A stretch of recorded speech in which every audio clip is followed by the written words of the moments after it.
안녕하세요. 오늘은 신년 감사 예배를 드리는 새해 첫 주입니다.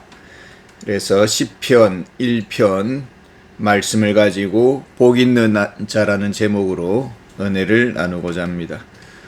복 있는 사람입니까? 복받은 증거가 무엇입니까? 복받은 증거를 세상에 증가할 수 있습니까? 세상에서 성공했다고 말할 수 있습니까? 속여 먹겠다고 덤비는데 감당할 수 있겠습니까? 이용해 먹겠다고 다가오는데 빠져나갈 지혜가 있습니까? 세상이 그저 호락호락 퍼줍니까? 어느 나라의 왕이 젊은이들을 모집했습니다. 그리고 제안을 했습니다. 큰 연못이 있는데 그 연못에는 악어들이 덕실거렸습니다. 이 연못을 헤엄쳐오는 자는 자기 딸 공주를 주겠다고 했습니다.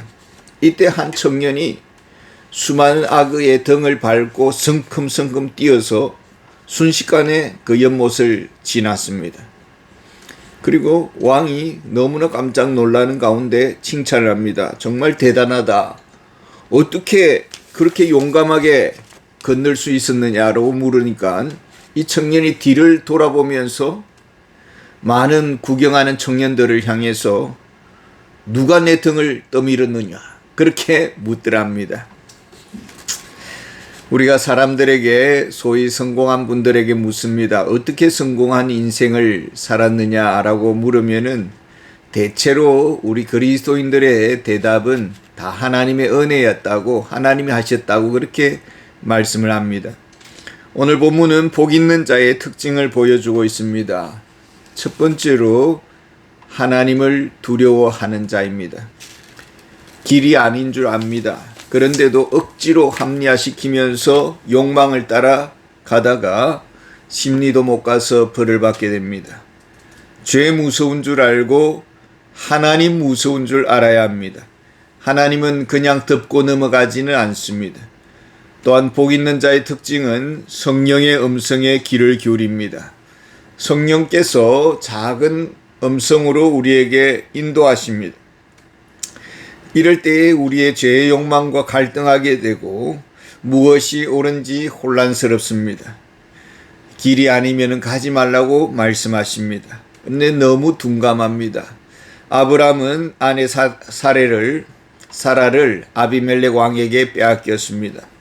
이때 하나님이 그 아비멜렉에게 나타나서 협박을 합니다. 사라를 건드리면 너는 죽는다. 그래서 사라는 고이 아브람의 품에 돌아갔습니다. 세미한 음성을 민감하게 듣고 살아가고 있습니까? 분명히 성령님께서 말씀하셨습니다. 그런데 무시하고 그럴 때에 사고가 일어납니다. 복 있는 자는 육신의 사람이 아닙니다. 예수 그리스도의 통제, 성령의 통제를 받는 성령의 사람입니다. 또한 복 있는 사람은 성경의 사람입니다. 성경 속에 보화가 가득합니다. 금광으로 가득한 산이라고 비유할 수가 있겠습니다. 이 금광을 채굴하기 위해서는 동굴의 어둠을 뚫고 들어가야 합니다. 그리고 금빛을 찾아 헤매는 것입니다. 성경은 압축된 언어로 하나님의 뜻을 기호화해서 정리하고 있습니다. 그래서 한 단어 한 단어에 묻어 있는 이 인간적인 전통적으로 내려오는 선입견의 먼지를 제거를 합니다. 그리고 그 속에 있는 보화를 채굴해냅니다.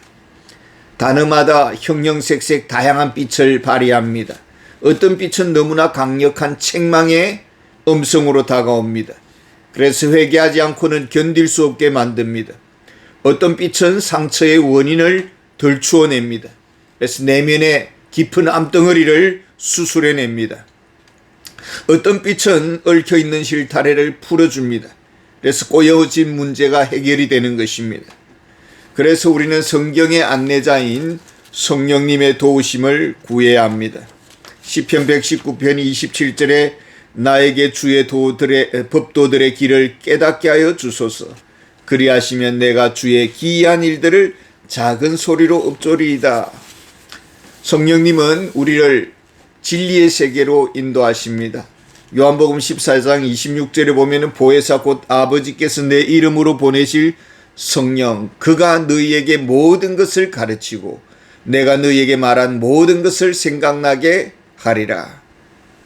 성경을 여행할 때에 성령님만 우리 곁에 있는 것이 아닙니다. 때로는 사단이 다가옵니다. 온갖 잡생각에 연기를 뿜어냅니다. 진리의 세계로 들어가지 못하게 합니다. 이럴 때 우리는 하나님께 도와달라고 구해야 합니다. 사단을 물리쳐 달라고 구해야 합니다. 우리가 말씀을 통해서 얻은 것이 무엇일까요? 복을 받았습니까? 성령님은 우리를 그리스도께로 인도하십니다. 성경을 읽으면은 밝힘 정상을 우리가 알게 될 것입니다. 그리스도를 더 알고 싶어하고, 그리스도를 더 만나고 싶어하고, 그리스도를 더 닮고 싶어하고, 그리스도의 성품을 탐닉합니다. 그리스도께로 다가갈수록 회개의 센스 기능이 작동하기 시작합니다. 그래서 그 사람의 성숙도는 회개의 센스 기능이 얼마나 미세한 죄까지도 감지하는가에 있습니다. 그리스도께로 다가가면 다가갈수록 내 자신에 대해서는 크게 실망을 하게 됩니다. 내 자신 안에 고장난 것들이 너무나 많기 때문입니다.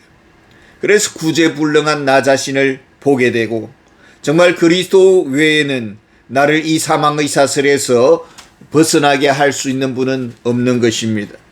히브리서 4장 12절에 보면 하나님의 말씀은 살아있고 운동력이 있어 좌우의 날선 어떤 금보다도 예리하여 혼과 영과 및 관절과 골수를 찔러 쪼개기까지 한다고 했습니다. 말씀은 치유와 새 생명으로 작동합니다. 무감각한 그 입술이, 둔한 입술이 찬양의 입술로 바뀌고, 불평과 불만의 입술이 감사로 변화되고, 우리를 참 예배자로 만들고 그리스도를 높이는 자로 만들고 사람다운 사람으로 만듭니다. 웬만한 시험에도 이제는 두려워하지 아니하고 어떤 문제든지 하나님 앞에 나아가서 엎드리고 무릎을 꿇고 욕을 얻어먹어도 감사드리고 축복합니다. 우리가 문득 그리스도의 품격에 어울리지 못하는 은사를 사용할 때가 있습니다. 그리스도의 기준에 미치지 못한다는 것을 깨달을 때에 우리는 내면 속에 수치심과 부끄러움을 느낍니다.